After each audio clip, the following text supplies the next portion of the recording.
Hello, beautiful salamander family. Welcome back to the Region Beacon, the podcast where we fight for the literal and figurative salamanders. I'm glad you're here. This is episode 6, Growing Through the Maelstrom.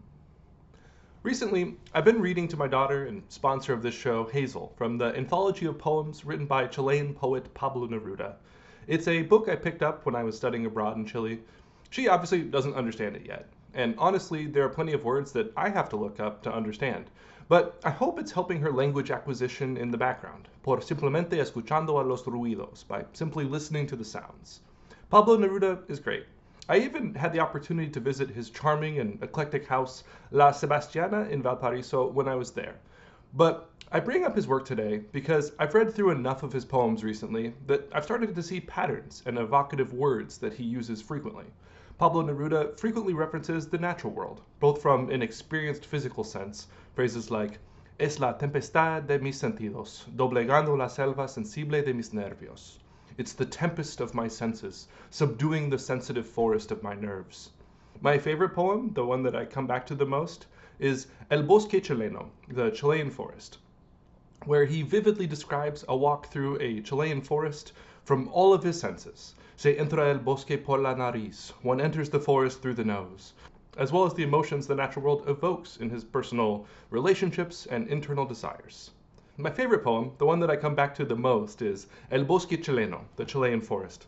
There's a phrase in the poem, Un tronco podrido, que tesoro, a rotten tree trunk, what a treasure, that pops into my head every time I'm on a walk and I see a nice rotting log with life sprouting out of it. But generally, I see him describing the world using certain phrases and words that come up repeatedly, like day and night, flash of lightning, burning fire, presence, absence, the wind, storms, words and imagery that come up again and again. Likewise, I find myself drawn to the word maelstrom right now. It keeps popping into my head. Maelstrom is used both in the physical sense to describe a large, powerful, violent whirlpool storm, as well as figuratively to describe a disordered, tumultuous state of affairs. We are in a maelstrom, or really several. Natural maelstroms, man-made maelstroms. It's a word that describes the present to me. I find myself in a world where I am physically gardening through ever more powerful windstorms and climatic variability, and in a political environment that feels perilous, violent, and above all else, uncertain. So, in this episode, I want to approach the theme of growing through the maelstrom in 4 parts. First, I'm going to keep embracing the cringe and will perform another Gaunate piece called Rougelike, with the theme of approaching the apocalypse from various angles. It's a great piece, I think you'll like it.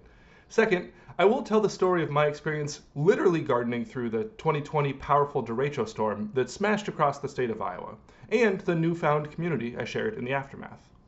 Third, I'll share my current experience growing in this spring's social and political maelstrom, what exciting gardening plans I have for the year, what I'm currently doing.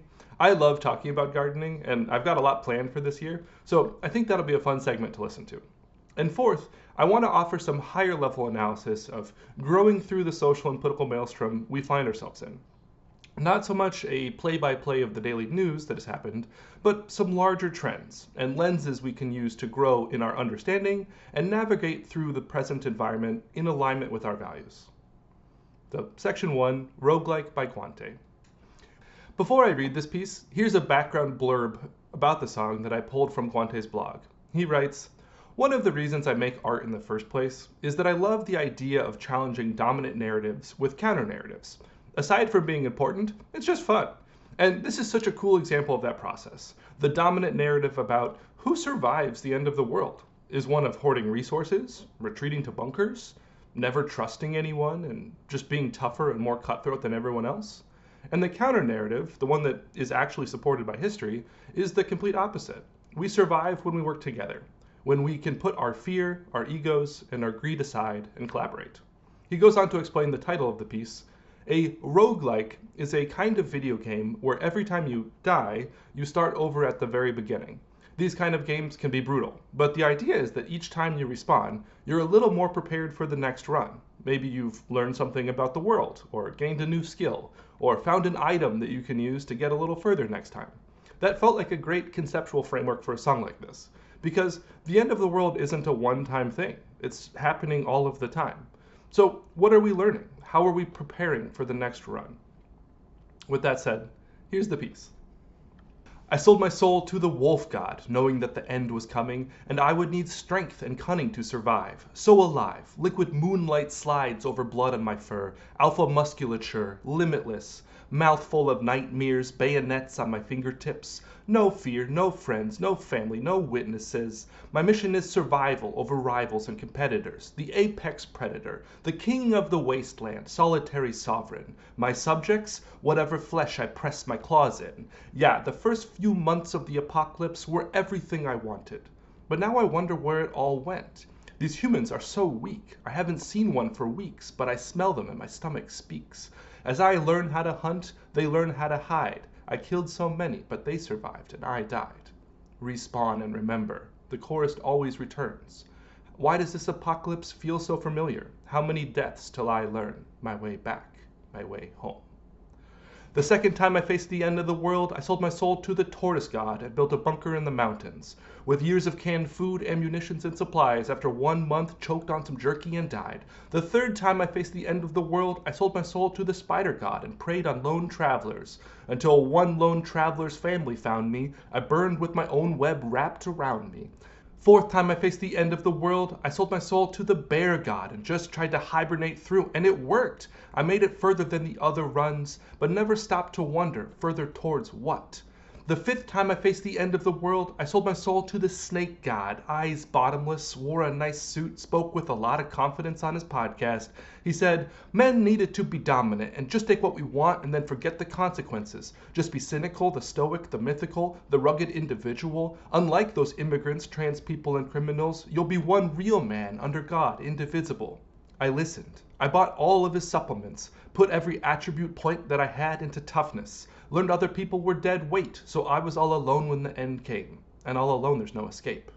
Respawn and remember, the chorus always returns. Why does this apocalypse feel so familiar? How many deaths till we learn our way back, our way home? The next time I face the end of the world, I won't sell my soul. I'll give it freely away. To everyone I love, I will give thanks, because it was never individual strength that dictates who makes it. It took humility and patience to learn. No apocalypse is final or first. A new one every minute. We learn from who survived, we learn from those who didn't. We learn to live with limits, and we learn how to hear the music of a world as it's breaking. The question was never whether this is the end or not. It's what kind of end will we make it? I never learned much, but with help I learned to hear the music of a world as it's breaking. The question was never whether this is the end or not, but what kind of end can we make it? That was Rougelike by Gaunate. What more can I add? Learn to hear the music of the world as it's breaking. The question was never whether this was the end or not. It's what kind of end can we make it? And now, a word from our sponsors. This podcast is sponsored by that really cool rock you found on the ground. Do you ever find really cool rocks on the ground? Ones with little crystals, fossils, weird bumps, or perhaps just strangely smooth ones, like this one? Colorful ones, dark black ones, ones that are weirdly geometric. You found one of those? Awesome, neat, nice rock. Time to pick up that bad boy and add it to your bowl of cool rocks that you have. This is mine, safely housed in a beautiful burl bowl crafted by a friend. That really cool rock you just found on the ground? Nice.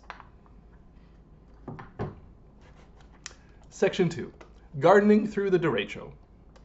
Sometimes we find ourselves gardening quite literally in a maelstrom. August 10th, 2020 was such a day. I woke up to a normal day, made my French press coffee, graded some lab reports, and when I was finished up, decided to stop by my garden before heading into the lab. It was a work day, but I didn't have any lab courses to teach that day, and whatever research experiment I needed to do in lab could surely wait till after a bit of gardening. Which was a normal pattern for me. Throughout my time as a graduate student, I don't think I spent more time in the garden than actually in lab, but I'm not sure about that. It was certainly close. I would pop over to my beloved 40 by 40 foot food forest garden often before work, sometimes even in the middle of the day as a place to eat Chipotle takeout, and most every day after work as well, planting seeds, pruning plants, often just walking around, listening to podcasts or the birds. I would even spend time during the frozen parts of the year, walking compacted paths through the snow-blanketed landscape. On this seemingly normal morning in August, life was lush and abundant, full of flowers and foliage. I walked through the garden, admiring the bounty around me. I could tell there was a storm coming as the sky grew heavy, and definitely could tell when the sirens began blaring on and off again in the distance. Soon, the sky turned a shade of green that's hard to describe if you haven't seen it, but from experience is a harbinger of impending squall. I have a video of me walking around the garden narrating that I think the garden is about to get hit by a heavy storm. Growing up in Iowa, you get desensitized to sirens. They go off a lot for drills or simply severe weather warnings, and given that storms are somewhat unpredictable, you get a lot of warnings for storms that hit counties over from you, so that from your standpoint, it was a false alarm. It may seem strange for those who don't live in the land of tornadoes, but it's easy to start at least partially ignoring them over time. I stayed at the garden for at least 5 minutes longer before I captured a second video of the sky getting progressively darker and greener. I looked at the elderly gardener that happened to be in the garden next to mine and said, "I think we should leave." But by that point, we'd waited too long. By the time I began to pull out of the garden in my car, the derecho storm had begun to fully bear down upon us. The visibility was reduced to mere feet in front of my windshield. As I worked my way back towards my apartment through town, I had to reroute several times after I found my path blocked by downed trees and power lines. Eventually, I was able to make it back to my apartment and rode out the rest of the storm in the relative safety of my unit, one of 4 in a nondescript brown house. After the storm, the devastation was dramatic. Huge portions of the state were without power, including all of Ames. I did still have a half-charged cell phone and signal, so I went through the local subreddits to see how people were doing. I had to laugh at the responses of some people online. Some recognized the intensity of the event, sharing photos and checking in on each other in solidarity. Others, within an hour or two, began complaining about when the electricity would come back on. "The power's still not on? This is ridiculous." Willfully ignorant to the extent of the damage or the physical realities of repairing electrical lines. However, given that there was no electricity, that night was the first night that my neighbors and I went outside and had a bonfire in a little fire pit, cooking our food and sharing each other's company and stories. I had met some of these people in passing, waved at others a handful of times, but never had a conversation with most of them. But that night, with our normal rhythms disrupted and the available distractions gone, I actually met them for the first time. I learned about their kids, their pets, what they studied, and where they worked. We talked about what video games they played and how they enjoyed gardening, what they cooked for dinner, and how they met their partners. Eventually, we all went back into the shared hallway and entered our separate units and back to our separate lives. I would like to say that this was the start of a durable tradition of neighborliness that lingered long after the lights remained on. But in reality, things went back to their normal, relatively isolated and individual in their rhythms. But we were more friendly afterwards, saying hello in passing and occasionally stopping to talk. Even though we didn't radically alter how we lived in proximity, it was nice to know that there was a community present, waiting right beneath the surface. And now, here is a creative stop-motion animation interlude submitted by my friend and friend of the podcast, David Babayev, titled Salt and Pepper.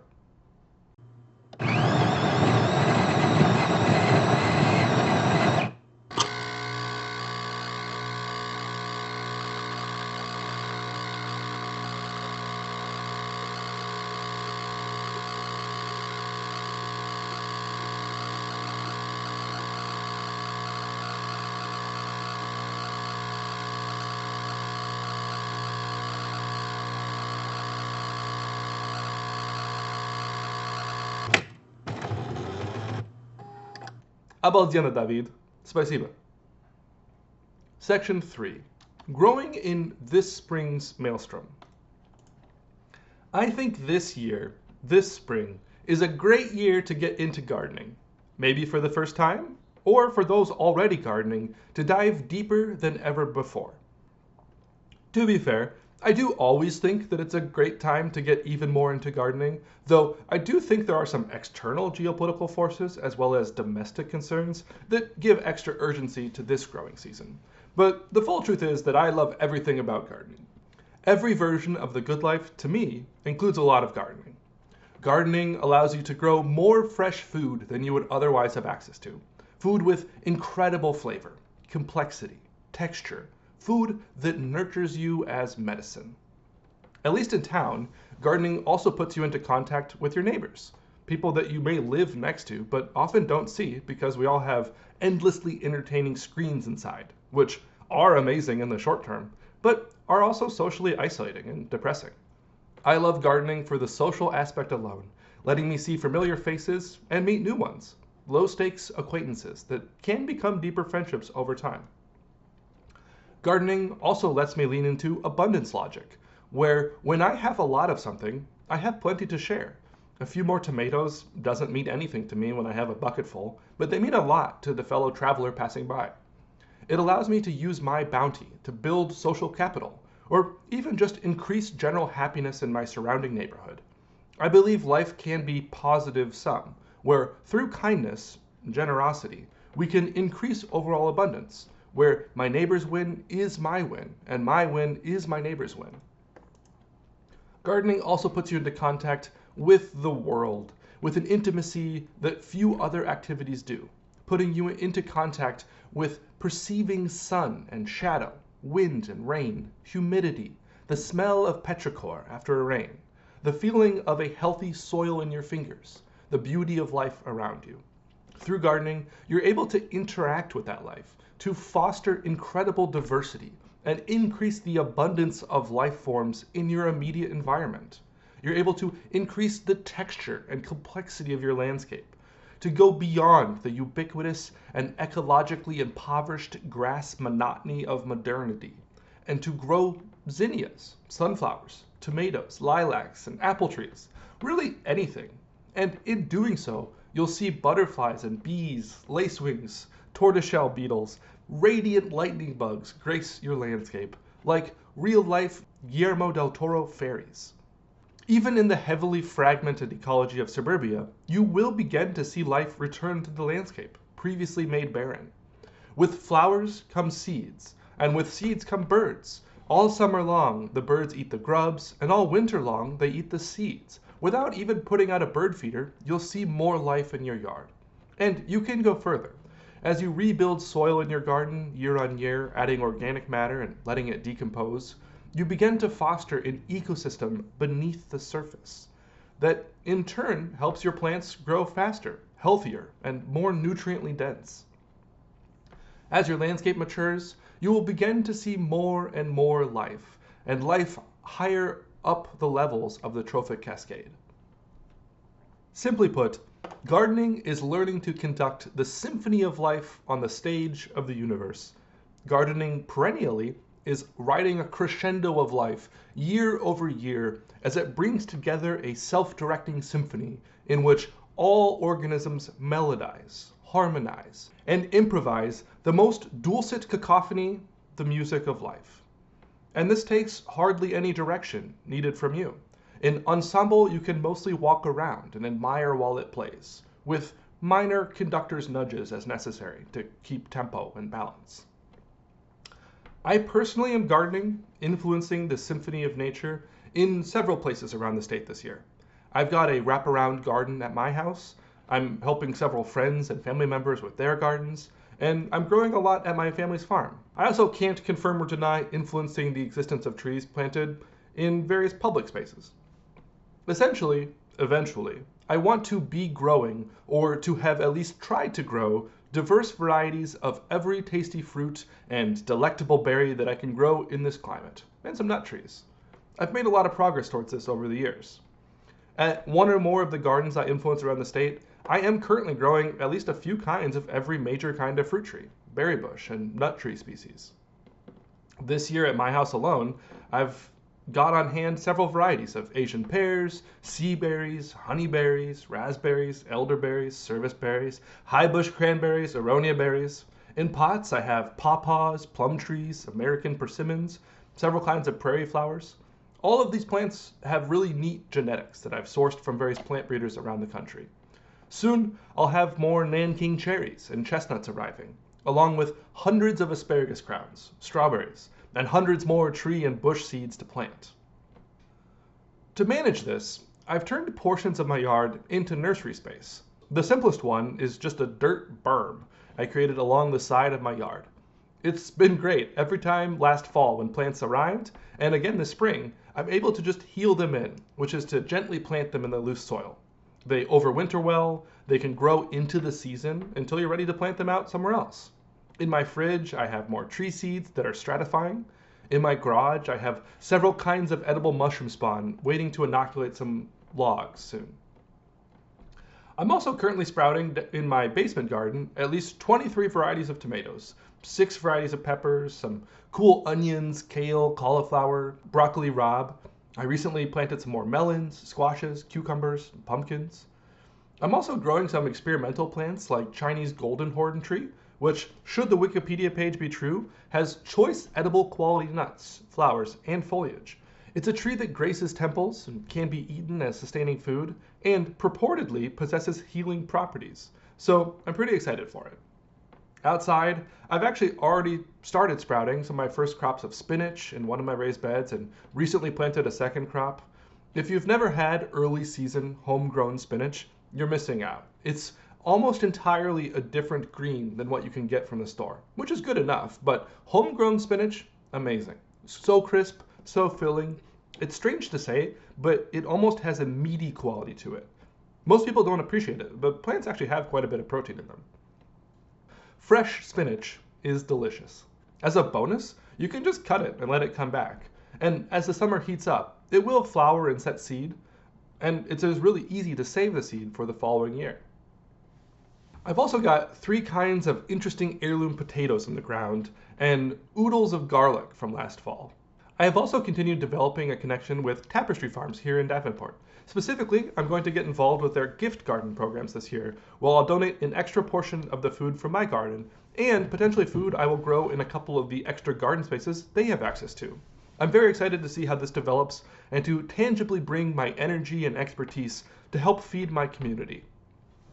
These are some of the many garden-related projects that I have going this spring. If any of that sounds appealing to you, awesome, do it. Tap into plant power. Be a conductor of the symphony of the universe. And as you get started, I want you to hold 2 competing impulses in tension. On the one hand, there is merit to just getting started. Just start. Start small with some potting mix and containers and growing some herbs, maybe a couple of tomato plants, maybe starting a bit bigger with a square section of your yard, flipping the sod layer and planting into the ground. Plant a couple of fruit trees in your yard. Surround them with a few small berry bushes and herbaceous perennials. Start with simple, small, actionable steps that will give you hands-on experience. Let you see how your plants grow. Let you taste the fruits of your labor. Let you make a couple of small investments that will inform your purchases in future years. Little signals to your community that you're interested in gardening and that will help inspire conversation. On the other hand, it's worth taking a moment to step back and do a little self-auditing so that when you take action, you know it's aligned with your actual fundamental goals. As I mentioned in episode 1, my ultimate goal is to make more life than death. And towards that end, regenerative gardening is a very powerful tool, both ecologically, socially, on a household health and resilience level, but it is a tool towards the overriding goal as opposed to an end in itself. Knowing that as a base helps guide me. As you get started, you should also think about, and perhaps write down, what resources do you have available? What plants and seeds do you have on hand? What gardening tools? Do you have a place where you can sprout seedlings? Lights? Growing flats? Heating mats? Pots? For the things you don't have, what money do you have available to acquire them? What skills and credentials do you have to acquire more money? To save money, what waste streams do you have around you that you can divert? What do your friends and family have that they'd be willing to give or lend to you? Do you have a friend like me who has a lot of plants and is willing to share? What space do you have available to you? Do you have a yard? Access to a willing neighbor's yard? An empty field that you can plant into? Even just a porch or a portion of a driveway or a windowsill? What kind of access to water do you have? How much time do you have to plant your garden, manage it, harvest from it? What is your body capable of? Do you have physically capable friends that are willing to help? And what do you even enjoy eating? What smells good to you? What do you find beautiful? At the end of the day, you want to have a bountiful harvest of what you actually enjoy, or at least what is profitable in some other way. Long term, my general goal is moving towards a long-term resilient and bountiful perennial system. But for new gardens, I focus heavily on annual crops. These crops are evolved to explode in growth in disturbed soils. Ecologically, they serve as early succession plants, some of the first plants to arrive after an ecological disturbance. For a grower, the benefit to annual crops is that the payoff is much faster. They produce within one season. Most of the vegetables that we eat are annuals, or are at least grown as annuals. Some annuals grow fast enough that you can just plant them outside. This is called direct seeding. Most things that are direct seeded are sown after the average last frost date, which is usually defined as the date with a 90% probability of not frosting again, because the universe is chaotic and we can't actually say when the last frost date is, so we look to the previous years and make our best guess. And we have a lot of climate data, which is how we can make pretty good predictions and how that we know the climate is changing. So many crops are directly seeded after the last frost date, though some can be seeded out before, such as the Swiss chard and spinach that I mentioned previously. And some annual crops we grow require longer growing seasons to develop and bear fruit. This includes the solanaceous crops, tomatoes, peppers, eggplants, potatoes. This also includes the brassica crops like kale, cabbage, tatsoi, broccoli, and cauliflower, kohlrabi, Brussels sprouts. This also includes many allium crops like onions and leeks. The time to start these crops is now, or even a couple weeks ago. Onions take about 12 weeks before the last frost, tomatoes about 6 weeks. These numbers aren't absolute. If you start them earlier, they can get big and unwieldy before you plant them outside. If you plant them later, they will just be smaller and take additional time to produce. But in Iowa, it is still a good time to start these crops inside for your garden this year, if you want decent-sized plants to plant out. To grow seedlings, you need some sort of potting media, some sort of container, seeds, light, and water. For some plants, a warm temperature as well. For potting mix, I personally make my own mix of coconut coir, worm castings, vermiculite, perlite, and often add in small amounts of azomite, green sand, kelp meal, C90, bone meal, organic fertilizer, and mycorrhizal inoculant.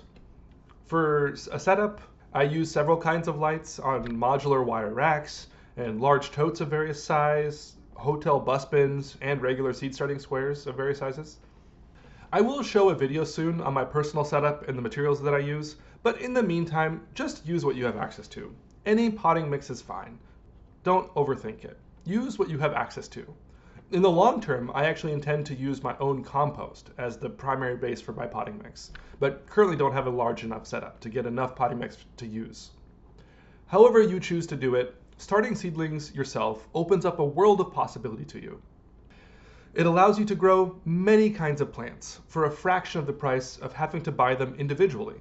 For people like me who are growing hundreds of sprouted plants, this makes a big difference. It really makes it feasible to grow several hundred tomatoes, several hundred peppers, and in the future to grow thousands and more.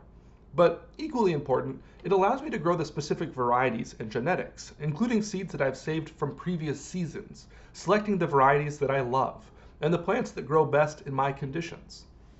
That said, if you don't have the interest, ability, or space, especially in your first couple years of gardening, there's no shame with buying plants from your local nurseries. If you know me personally, I have also probably tried to bring you some plants, or if not, I'm happy to. Just give me a heads up. This was a crash course in getting started in the garden. I hope you find the information helpful. If you have any questions about how to conduct the symphony of nature around you towards your goals, please ask. I'm happy to lend any knowledge or insight that I have that may be helpful. And I'll keep sharing the happenings from the garden throughout the growing season, as well as my ongoing plans for restoring ecological abundance across our whole great state and nation into the future. With that, I'd like to share a word from our sponsors. The sponsor of today's episode is me from 2017, adapting the theme song of the 1965 American musical drama The Sound of Music while atop a portion of the Great Wall of China near Beijing. I found this clip when I was searching for the derecho footage and thought it was funny. Take it away, previous me.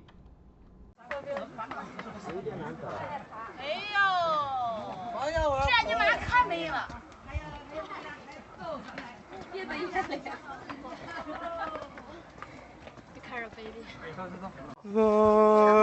hills are alive with the sound of Chinese, a song they have sung for 4,000 years. My heart swells with the sound of Chinese. Dun, dun, dun, dun, dun. 谢谢. Section 4. Growing through this societal maelstrom. How do we best grow as humans and as a community in this specific societal political maelstrom we find ourselves in? At the beginning of episode 5, I tried to summarize what had actually happened in the first month of the Trump presidency, to document much of the ongoing, largely illegal depravity being perpetrated by the Republicans in power on the national and Iowa state level. I tried to guide us down the river of shit and describe the full fecal fragrance. Episode 5 was the first episode written after Trump had assumed office and began contorting the levers of power toward making the world he wished to create, bending and breaking them to suit his whims and desires, with essentially no pushback from his cabinet or legislative members of his party, and disappointingly little from the Democratic leadership as well. He had done then, and continues to do, a lot 3 months in. And by do a lot, I really mean corrode, corrupt, and destroy a lot. He hasn't actually constructively accomplished anything. That said, the debris field from his destruction is vast and growing. For those interested in savoring every new drop of this sewage flow, that is to say, staying informed with the day-to-day deluge of news, there are a lot of podcasts and shows that do this well. I think the Rachel Maddow podcast has been providing insightful reporting on the happenings inside of the Trump administration. Likewise, The Weekly Show with Jon Stewart has done a good job humorously reporting, holding the administration to account. Shows like The Daily, Today Explained, The Rest is Politics, The Rest is Politics US, The News Agents USA, all do a good job covering the news from various perspectives. The Journal from the Wall Street Journal has interesting coverage, specifically as it pertains to markets and business. I also listen to the explicitly Democrat media podcast, Pod Save America and Pod Save the World. I find much of their coverage is insightful, although they do make Democrat in-jokes I don't think nonpartisans would find that compelling. Similarly, for coverage that explicitly counters the narratives put out by Fox News, I recommend the podcast The Midas Touch, specifically their full weekly episodes, as well as the network's Politics Girl podcast. Even more than those shows, I find the work of Ezra Klein to be a source of deeply insightful and reflective commentary. Likewise, I find Kara Swisher's analysis to be very high quality, and I find Sam Harris's Making Sense podcast insightful, though I do not always agree with him. For higher level legal analysis, the podcast Strict Scrutiny is also invaluable. There are a lot of podcasts that do coverage of the daily news from different perspectives, and I listen to at least most episodes of all of them, of all of these ones at least, and will continue to talk about some of the specific egregious actions being taken by our government when and where they are relevant to our cause of making more life than death. But in this episode, I want to mostly pull ourselves out of the shit river onto the bank and to take a broader perspective from a few angles on what is happening, specifically to grow in our understanding of what is happening and what techniques the Trump administration is using and what we can do about it. First, we need to understand that Trump and Musk and their team are good at keeping the spotlight on themselves and driving news cycles. Often, they drive the news cycles with outrage and negative stories, but the point is they are relentlessly defining the narrative. Trump is a reality TV star above all else, and he's good at getting people to talk about him with ever more bizarre and terrible statements and real-world actions. The news media has a hard time keeping up. If he can keep putting out new things, it makes it harder for organizations to do more in-depth analysis on what has happened and why what has happened matters, the actual effects and how they affect people. To survive this in the years to come, with our sanity and with our humanity intact, we need to understand that while each day has new travesties to digest, they are merely new pages and chapters in the same stories we have been seeing. I've broken them into 3 categories. A, New examples of performative cruelty to stoke outrage in order to cover up greed and corruption that will ultimately harm the living standards of Americans. B. New attempts to dismantle our governmental capacity, separation of powers, and the rule of law to consolidate power for himself and his oligarch backers. C. Further erosion in the rules-based international order and our democratic alliances in favor of murky, personalized deals with authoritarians. These are 3 general categories I came up with. They seem to capture the daily developments pretty well. Maybe you would rephrase some of them or add a couple others for the ongoing stories, but generally I think it's helpful to use the concept of new chapters in the same stories as a useful tool for mentally organizing the chaos of the present moment. We will continue to see specifics evolve and grow. The characters involved change, but the stories are the same. And should we as a society get through this political moment with our democracy intact, something that I sincerely don't take for granted but am fighting for, then we can use this framework in reverse to rebuild society from the ashes of what this administration will have left behind. Second, Trump and the associated right-wing media apparatus is effectively using several common authoritarian propaganda techniques to maintain mental control over their viewers. I can't take on Fox News myself. Even collectively, it will be hard. But I can point out some of the techniques they use. My hope is that by pointing them out to people, we can help people deprogram themselves and their loved ones. One technique they're using is simply lying. Brazenly lying with big lies and little lies. The concept of a big lie, or in German, grobe Lüge, isn't new. It's defined as a gross distortion or misrepresentation of the truth, where a colossal lie is repeatedly espoused, such that no person would believe that it's a lie, because they come to think, no person could have the impudence to distort the truth so infamously. In other words, if you say a lie loud enough times, from enough spokespeople, average people will believe you, because surely you wouldn't lie so much. The concept dates back to Hitler's 1925 hit bestseller Mein Kampf, where he argued that Jews had used this big lie technique to convince society that Germany's World War I loss was the fault of German General Heinrich Ludendorff, rather than Hitler's claim that it was the Jews that backstabbed Germany. It's the big lie that carried the Nazis into power. The Nazis then used this technique to blame all of Germany's economic and social problems on the Jews and international Jewry, eventually escalating the claim that Jews were trying to exterminate Germans, ultimately justifying their extermination of the Jews as simply a matter of national defense. More recently, the concept of the big lie has been applied to Donald Trump and his lackeys' attempts to overturn the results of the 2020 presidential election, specifically the false claim that the election was stolen through massive voter fraud and electoral fraud. All the while, in their private communications, they proved that they knew this claim was false. But people sincerely believed, and still believe, this big lie. Surely, so many powerful people and networks wouldn't lie to them. This big lie was espoused by Trump for months, and on the day of January 6th, he used it to inspire his supporters to attack the Capitol, for which 1,200 people were charged, 460 were sentenced to prison, and now all of them have been pardoned by President Trump. But most of the lies Trump and his administration use are not big lies. They're a flood of little lies, which are mostly what I'm referring to today.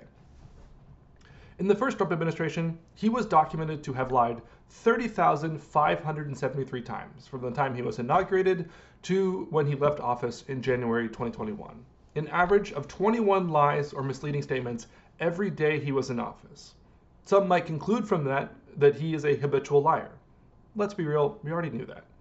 But we are seeing the same trend now, and it's worth asking why. This time, we are seeing the ostentatiously crucifix-adorned fabulist Press Secretary Caroline Leavitt come out and lie to us repeatedly. Lie that tariffs are a tax break for Americans, when they are a tax imposed on importers passed on to American consumers. Lie that a judge that she takes issue with was appointed by Barack Obama, when they were appointed by George W. Bush. Lie that Doge had blocked $50 million for condoms in Gaza, where there was no funding for condoms in Gaza. Lie that Donald Trump solved the water crisis in California by turning the water on to fight wildfires. when in fact, they emptied reservoirs needed to water crops in the summer, and the water simply flowed out to the ocean because water doesn't take the path of magical thinking. She lied that detained migrants they rendered to El Salvadorian concentration camps were verified to be violent Tren de Aragua members, which still wouldn't justify rendering people from the United States custody to a notoriously violent prison in another country, especially after being explicitly prohibited to do so by a judge's order. But this is also just a lie. This one in particular is an incredibly disturbing lie and story that I will get into deeper later in this episode. But all of these lies are just a few examples. Every time she goes to the podium, she makes blatant lies to the American people, much like the former press secretary Sean Spicer, lying that the first inauguration had the biggest crowds of any president, even though there were photos that show this to be obviously false. Just a stupid, falsifiable lie. Nor are press secretaries the only members of this administration tasked with bold-faced lying to the American people. Marco Rubio, previously a champion for our democratic alliances and soft power through USAID, now demonizes and lies about both. DUI hire Pete Hegseth, Tulsi Gabbard, and others have lied about disclosing war plans over private, non-secure messaging apps, including with cabinet members that were in Russia with their personal devices while receiving said messages, and more. All of the people in Trump's orbit lie constantly. Said slightly differently, all of the people in Trump's orbit are made to lie constantly, which begs the question as to why. First, these people were chosen not because of their merit-based qualifications, but first and foremost because they are personally loyal to Trump and know that the key to their success is sucking up to it. Trump will forgive any sin, except any perceived disloyalty to him personally. They lie in part to perform for the audience of one in President Trump. But second, it's clear that Trump intentionally makes his cabinet members and staff lie. Caroline Leavitt may just legitimately not know what a tariff is, but Peter Navarro does. Howard Lutnick does. They know that it's a tax levied on importers that gets passed on to consumers. They know that it's inflationary, but they are made to go on TV and defend it. Marco Rubio knows that Putin is a thug, and that supporting our democratic alliances is important, that foreign aid gives us important soft power. But he is made to go on TV and disparage these things. Authoritarians around the world force their staff to brazenly lie because it isolates them. It alienates them from the person they were and the people they had connections to prior to joining the club. It compromises them. It breaks their spirit, warps their worldview, and brings them further into the folds of the administration. Lying is a tool being employed against us. We must not only continue to call out the administration on their lies, but also understand the devious logic behind them. In addition to mentally corrupting and further supplicating those in Trump's orbit, lies are also just hard for honest people to fight, especially lies that certain segments of society want to believe in the first place and don't question. One of the reasons lying is such an effective tool comes down to the Brandolini's law, known as the bullshit asymmetry principle. It's an adage coined in 2013 by Alberto Brandolini, an Italian programmer, that emphasizes the effort of debunking misinformation in comparison with the relative ease of creating it in the first place. The law states, the amount of energy needed to refute bullshit is an order of magnitude bigger than needed to produce it. This is hardly a new observation. The adage, a lie can travel halfway around the world before the truth can get its boots on, has taken various forms since as early as 1710. And right now, we have multimedia, transnational networks of the most powerful individuals, funded by old money oil barons and new money techno-fascist oligarchs, day in and day out spreading lies. Lies about immigrants, lies about trans people, lies to keep us distracted, powered by the distorting power of vast, unfathomable wealth inequality corroding our entire society. We see this with the spread of vaccine skepticism, which has now spread so far and fast, much like the measles and bird flu that it's spreading, that it is now being spread even at the highest levels of our governmental agencies, tasked with promoting public health. I now fear for my 6-month-old daughter, too young to get the MMR vaccine, as measles spreads through our communities in this country. and mark it as one of the many concrete examples of how she was personally betrayed by those who put this administration into power, after they campaigned explicitly about putting RFK Jr., a noted vaccine skeptic, in charge of our public health. Confronting the spread of these lies is truly a monumental challenge, and I think it comes back to teaching people how to recognize the lies and the systems that spread them in the first place. One other similar but slightly different technique we are seeing is called accusation in a mirror. An accusation in a mirror is a false claim that accuses the target of something that the perpetrator is doing or intends to do. When the opposition is forced to retort, "Nuh-uh, you are," it puts them in an incredibly weak position. We are seeing accusation in a mirror when Elon and Vivek ranting about the depraved, unelected bureaucrats imposing their will on society. What is that obfuscating? Elon and all of Doge smashing agencies and poised to break our nation's most sensitive systems, all the while compromising our personal sensitive data without proper vetting and for security credentials, legal appointments, or transparency, or any veneer of a system of accountability. They are less accountable to the public than the unelected bureaucrats they falsely malign. We see accusation in a mirror again when the right calls the Bidens the Biden crime family narrative, which, as far as I can tell, really focuses their ire on Hunter Biden. Hunter Biden was hired in 2013 to be on the board of an oil and gas firm called Burisma Holdings Limited. Did Hunter Biden unethically trade in his father's name? Sure, and got a couple $1 million salary for it. Is that shady? Absolutely. But know the full context here. Burisma wanted the Obama administration to stop investigating a corrupt chief prosecutor, Victor Shokin, but the prosecutor was eventually removed. There's no evidence that Hunter Biden ever solicited favors from his father, nor that the Obama administration changed U.S. policy to accommodate Hunter Biden's business associates' preferences. People further in the right-wing media space, please let me know if there are other allegations against the Bidens, but my understanding that this is the area where most of the baseless allegations originate. Contrast that with the Trump family. Trump's money itself comes from the rampant financial fraud committed by his father, systematically undervaluing assets to transfer to his children and overvaluing assets to get loans. Further, since Wayne Barrett's 1992 investigative biography, we have known about Trump's literal ties to the mob and mob-connected men. We have extensive investigative reporting detailing the extensive ties over decades between Trump and serial human trafficker and pedophile Jeffrey Epstein. We have extensive reporting detailing Trump's long financial ties and money laundering of Russian oligarchs. He has 34 felony convictions of falsifying business records for the silence of a porn star he cheated on with his third wife in the context of election meddling in the first election cycle.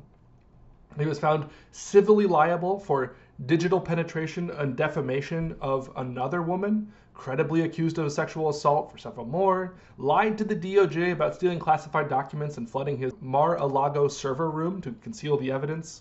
He has directed his administration to stop enforcing provisions of the Corporate Transparency Act, which required shell companies to disclose their owners and beneficiaries, which facilitates money laundering.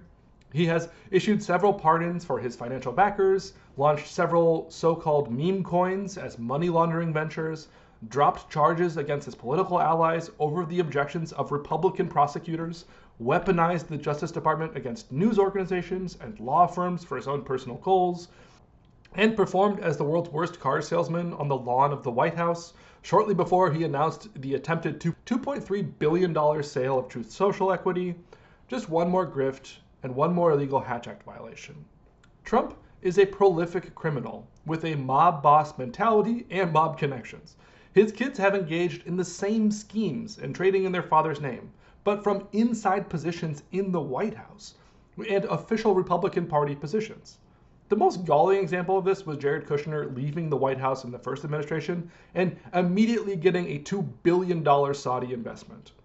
To call Biden the leader of the Biden crime family, or Hillary Crooked Hillary, in the light of the Trump criminal empire is such a farce, but it has been an effective use of the accusation and mirror technique. So many Americans now assume Trump is innocent, a falsely maligned quasi-messianic figure fighting the cabal of pedophiles in Washington in the name of Jesus. Even the less brainwashed may think that he is at least no more corrupt than any other politician, despite him being the embodiment of greed, corruption, and malice, unparalleled in US history. The list goes on. It is the morally self-righteous politicians and preachers denouncing drag queens for child exploitation before then being arrested for assaulting minors and child pornography themselves. It is the famously anti-LGBTQ Republican Party locally crashing the gay matchmaking app Grindr every time they have a convention. It's the racist attack on inner-city welfare queens while ignoring the predominance of federal spending goes to rural folks in red states. It's Republicans lambasting Democrats for being spendthrifts before blowing up the deficit for tax breaks for the ultra-wealthy elites, a pattern that we are just about ready to see play out yet again. Accusation in a mirror is a powerful propaganda technique used in every authoritarian state. We are seeing it deployed daily now, and we have for a long time by Republicans. If you know how to spot it, you can avoid falling for it. For my listeners that support or have supported Republicans, I actually am legitimately curious if you see examples of this technique employed against Republicans by Democrats that you think are unfair. From my perspective, the disinformation flow is spread in our political system predominantly from a right to left phenomena, but I acknowledge that I may have a blind spot here and would love your input if you see counterexamples. I stand now and forever against all lies. And that brings me to my final section here, addressing aligning our values with our actions. One fundamental difference between at least myself and many, though not all, of the conservative-minded people I know is that I don't think of politics as team sports. I caucus for, and later vote in elections, for the representatives that best align with my values, which so far in my life have all been independents or Democrats. But I do not have a tribal affiliation to the party, some unquestioned permanent allegiance. But I have talked to a lot of people who voted for Donald Trump, not based on any coherent values-based assessment of the candidates, but simply because they were Republican. Like it was their favorite sports team, the brand of beer they liked.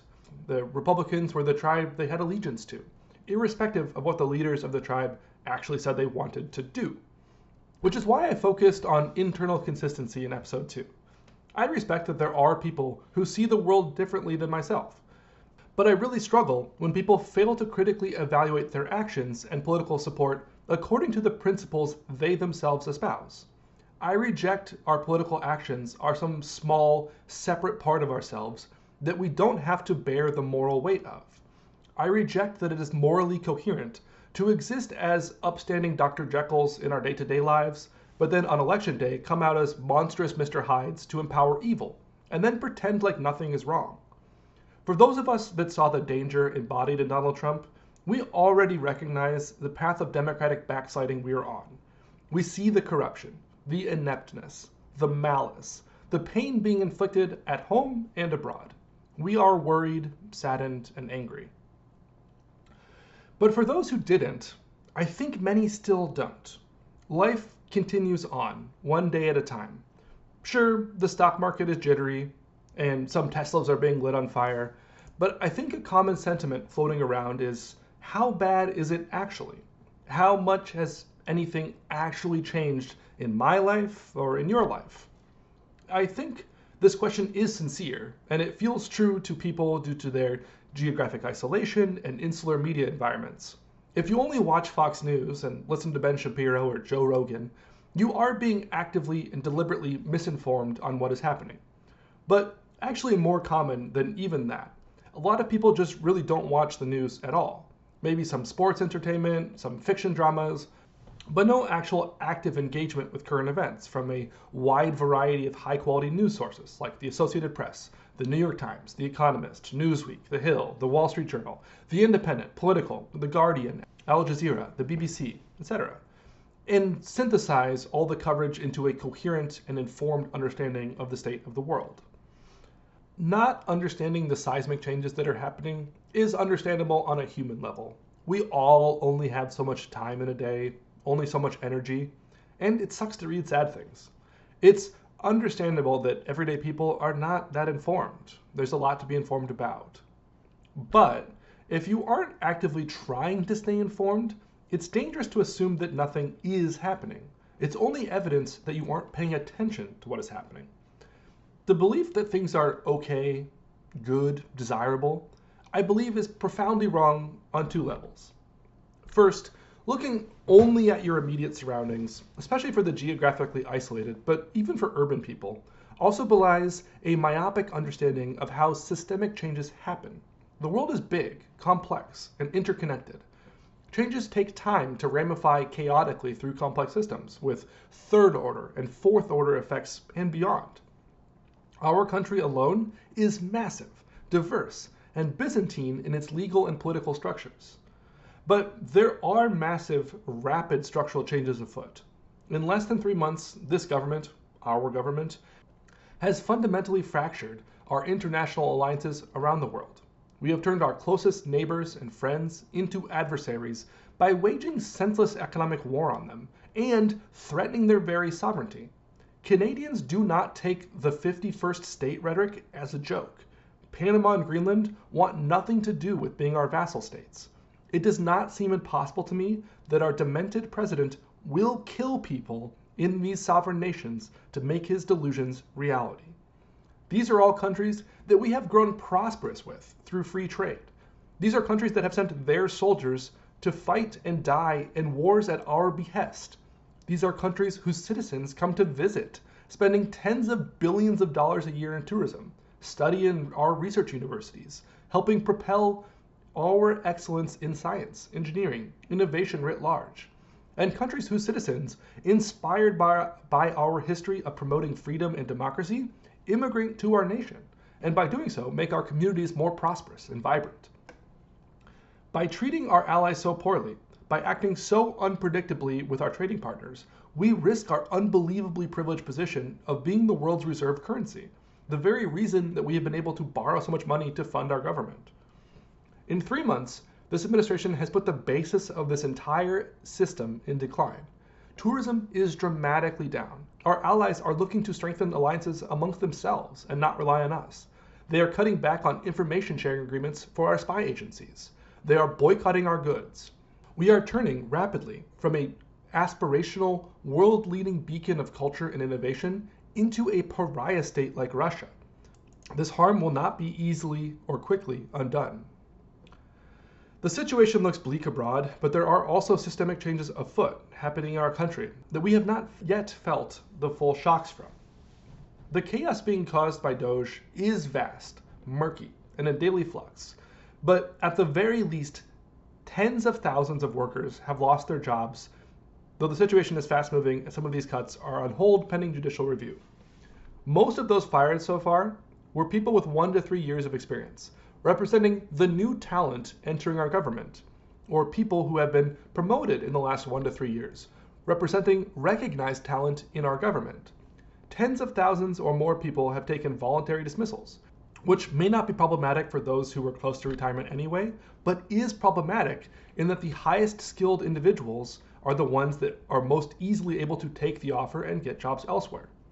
We will see the effects of this chaotic and completely metricless destruction of our governmental capacity in the months, years, and decades to come, in our health systems, in our food and drug safety systems, in our welfare administration systems, in our transportation infrastructure, and in our national defense, in everything that our government touches, which is essentially everything. These changes will harm the everyday lives of Americans, except the ultra-wealthy. Do not believe the lies about efficiency, saving money, or fraud. If it were about efficiency, they would be trying to understand the systems and measure the cuts against metrics. If it were about saving money, likewise, they would be measuring output against expenses.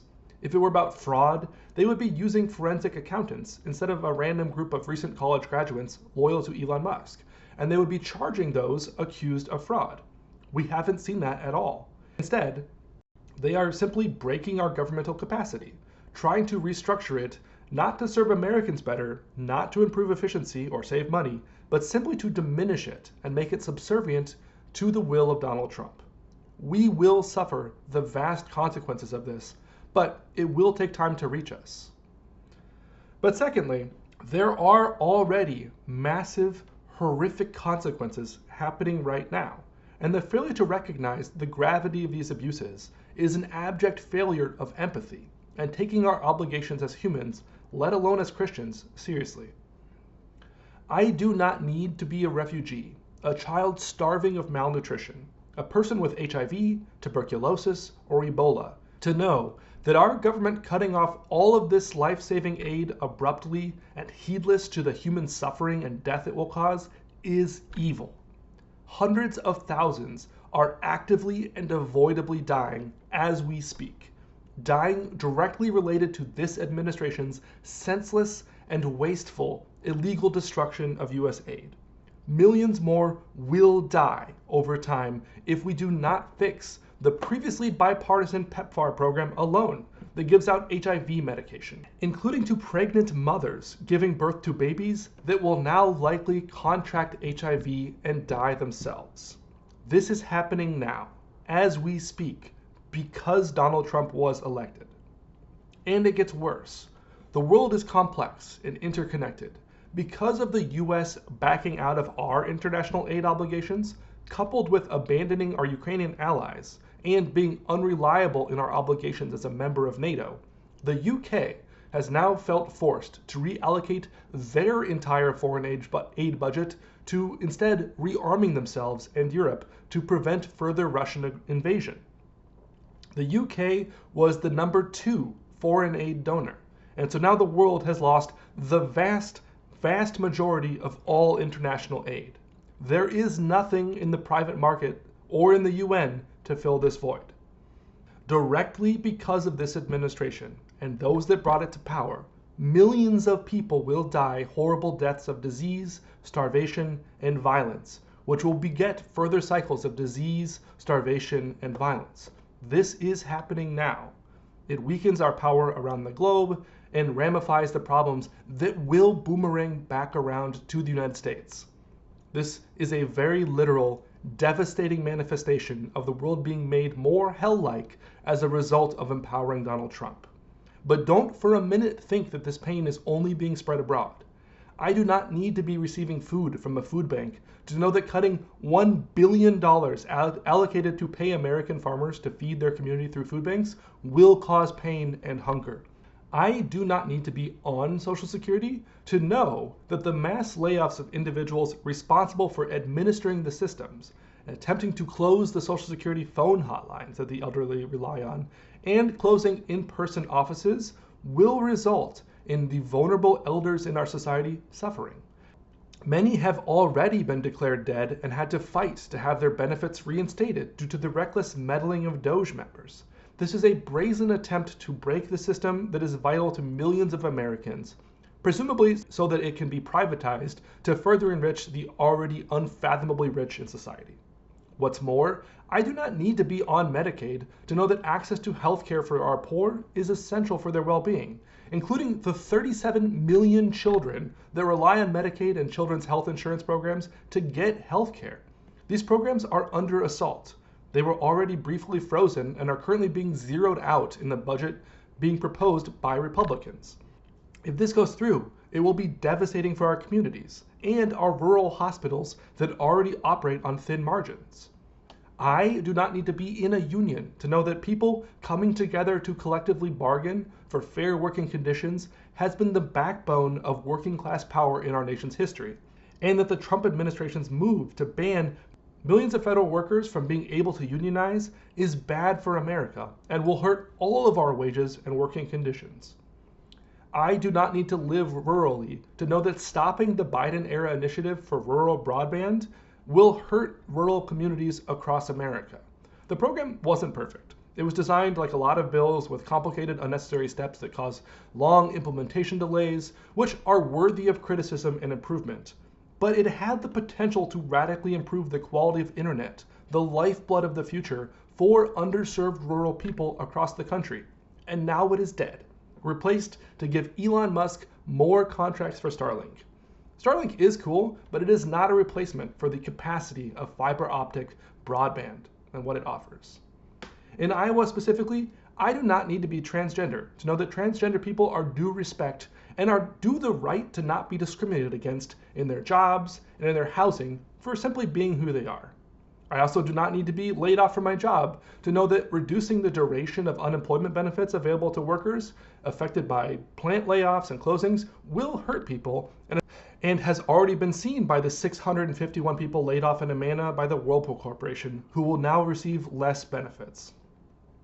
But in our country, the single most damaging and damning process that is happening right now is the erosion of the basic rule of law in this nation. As is always the case in democratic backsliding throughout history, we are seeing this happen at the top and at the bottom of society, with the most and least powerful. At the most powerful level, we have seen cabinet members lying to Congress under oath, leaking classified information on unsecure consumer apps to members in Russia, blatantly ignoring the judicial orders aimed at curtailing their illegal actions. But on the least powerful level in society, we are seeing the rule of law break down for immigrants, both people here without legal status and people here with legal status. In the just barely legal but absolutely immoral side of our immigration enforcement, in February alone, 3 people died in the privatized Chrome Service and Processing Center in Florida, known for its appalling conditions. More people, fellow humans, will die in these facilities as they become increasingly overcrowded, increasing the already present medical neglect, abuse, overall appalling lack of transparency. All for profit, mind you. There are morally contemptible capitalists profiting off of this human suffering. The appalling, overcrowded conditions are an inevitable outcome of privatizing prisons and detention centers. And also on the barely legal level, the rule of law is breaking down for children. The Trump administration has halted Biden-era funding, giving minors legal representation in our immigration courts, leaving literal children to face the maleficent bureaucracy alone. It's true that these children do not have the right explicitly stated in our Constitution for legal representation, but not providing it to them is evil. But worse than all of that, we are seeing the most egregious violations of the very social compact our liberty is founded upon. Our government, using taxpayer funds, is rendering already detained immigrants to an El Salvadorian concentration camp without providing them any due process and without ever convicting any of them of crimes, which, don't get me wrong, would still not justify sending anyone to an El Salvadorian prison.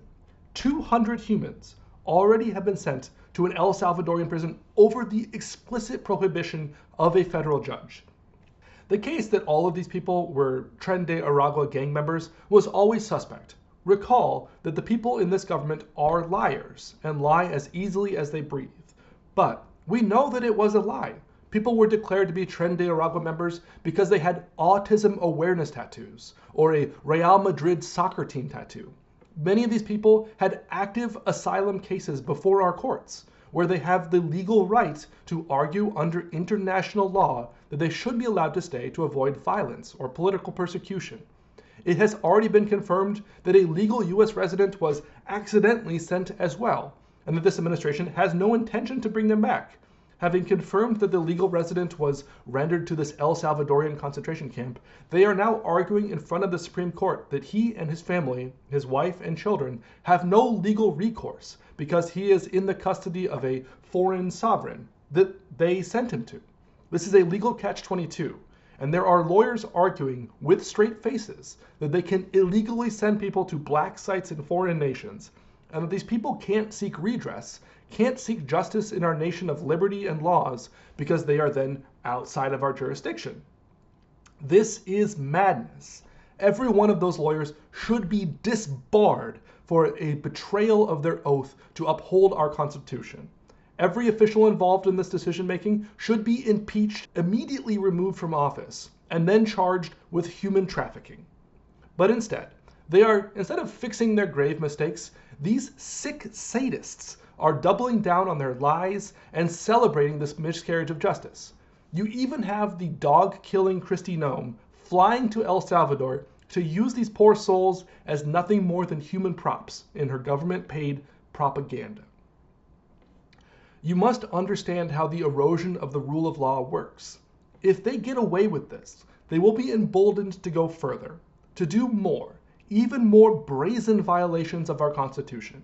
They will begin jailing American citizens simply for exercising their First Amendment rights against them. And they are already working in this direction. They have already tried to declare protesting Tesla dealerships as terrorism. Not even just burning the cars, mind you, but also protesting. Worse, hundreds of international students here legally on student visas have received emails from our government to self-deport because an AI analysis of their social media has found them to have violated some nebulous violation due to their campus activism. Far worse still, we have seen the government abducting people in open daylight.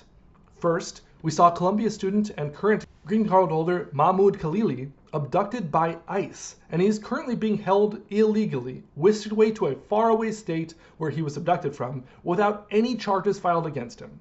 Now we have seen the chilling video of Rumeysa Öztürk, a Turkish graduate student from Tufts University, surrounded by a gang of masked, plainclothes thugs, apparently working for ICE but without badges or insignia, abducted as she went to celebrate a meal with her loved ones at the end of a religious holiday.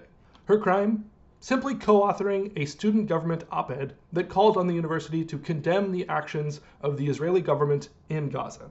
I've read it. It's a very standard progressive thought piece questioning our collective complicity in what the UN itself has called a possible genocide perpetrated by the Israeli government on Gazans. They sought to change the university policy to confront what they see as injustice. I personally agree with the piece, but whether you agree with it or not is irrelevant. It's not radical. She was not inciting violence. She was not supporting terrorism. It was a student council thought piece for which our government kidnapped her and immediately moved her from Massachusetts and her support network to Louisiana. And this keeps happening. Dogüken Günaydın, a 28-year-old business graduate student at the University of Minnesota from Turkey, was abducted by two plainclothes officers over dubious claims about revoking his visa for past misconduct. In Washington, farm worker activist and union leader Alfredo Juarez Zeferino was abducted by ICE. Alfredo, or Lulo as he's known, was here legally on DACA status and has not been charged with any crime. He is a community builder, recipient of the Dottie Dale Youth Peacemaker Award in 2023 for his volunteer work, and founder of the organization Familias Unidas por la Justicia. To me, and to his community, it is transparently obvious that he was targeted not for any crimes, but for his community building activism because it stands against the values of this fascist administration. In Texas, Angela Cristina Gonzalez Cardona, a 50-year-old mother of three who has been in the United States since she was 11, was surrounded and abducted by ICE as she left to go to work. Angela Cristina has legal status and is legally allowed to remain in the United States while awaiting a decision on her Violence Against Women Act application. In the smallest act of decency, she was allowed to give her autistic son, who depends on her care, a hug, before she was ripped from her family and incarcerated at Laredo Processing Center, another privately run for-profit detention facility. These are all people here in various ways legally in the United States. Now, it is possible for people to have their legal status rescinded. It is possible for a green card holder to have their visa revoked and for them to be deported, but not at the arbitrary whims of the federal government. They must go through the courts and be convicted of a crime that merits deportation. People with legal status, like U.S. citizens, are covered by the Constitution of the United States and the First Amendment. The U.S. government does not have the legal authority to detain and incarcerate people for free speech that they just disagree with. These people have rights. The government is ignoring their rights. This is tyranny. All freedom-loving people need to stand against this. If I sound mad here, it is because I am mad, and I firmly believe anger is the rational and moral response to these outrageous, liberty-destroying miscarriages of justice. If all of this does not offend you to your core, do not tell me you love freedom. Do not tell me that you are a liberty-loving patriot. If this does not offend you to your core, do not tell me you are a Christian, that you are a follower of Jesus. You can lie to yourself if you want, but I simply do not believe you. If people are willing to betray their most sacred moral, philosophical, and religious beliefs, just to be in allegiance with their personal political sports team, we don't have a difference of opinion. We have a difference in our humanity. These are big things to say, but we are witnessing jackboot thugs, the brown shirts of our age, tearing apart families and communities without respect to the rule of law. This should outrage us all. I firmly believe that we need to take a stand against these injustices together, to fight for ourselves, for our neighbors, and the futures of our children. I welcome everyone in this fight, and it will take all of us. As always though, I am happy to engage in good faith and with kindness with those who disagree with me, who think that there is complexity that I am missing, perspectives that I'm not taking into account. If you disagree, please push back so that we can find ground truth together and bring about a better world. We can ask each other tough questions and give honest answers. I am happy to host these conversations in private or here in this space to have honest discussions out in the open amongst our salamander family. I want to conclude this section with an excerpt from They Thought They Were Free, the Germans 1933 through 45 by Milton Mayer, which chronicles the first-hand accounts of the rise of fascism in Germany. Each act, each occasion, is worse than the last, but only a little worse. You wait for the next and the next. You wait for one great shocking occasion, thinking that others, when such a shock comes, will join with you in resisting somehow. You don't want to act, or even talk alone. You don't want to go out of your way to make trouble. Why not? Well, you're not in the habit of doing it. It's not just fear of standing alone that restrains you. It's also genuine uncertainty. Uncertainty is a very important factor, and instead of decreasing as time goes on, it grows. Outside in the streets, in the general community, everyone is happy. No one hears no protest, and certainly sees none. You speak privately to your colleagues, some of whom certainly feel as you do, but what do they say? They say, it's not so bad, or you're seeing things, you're an alarmist. And you are an alarmist. You are saying that this must lead to this, and you can't prove it. These are the beginnings, yes. But how do you know for sure when you don't know the end? And how do you know, or even surmise, the end? On the one hand, your enemies, the law, the regime, the party, intimidate you. On the other hand, your colleagues poo-poo you as pessimistic or neurotic. You are left with your close friends, who are, naturally, people who have always thought as you have. But your friends are fewer now. Some have drifted off somewhere or submerged themselves in their work. You no longer see as many as you did at the meetings or gatherings. Now, in your small gatherings of your closest friends, you feel that you are talking to yourselves, that you are isolated from the reality of things. This weakens your confidence still further and serves as a further deterrent to what? It is clear all the time that if you are going to do anything, you must make an occasion to do it. And then you are obviously a troublemaker. So you wait and you wait.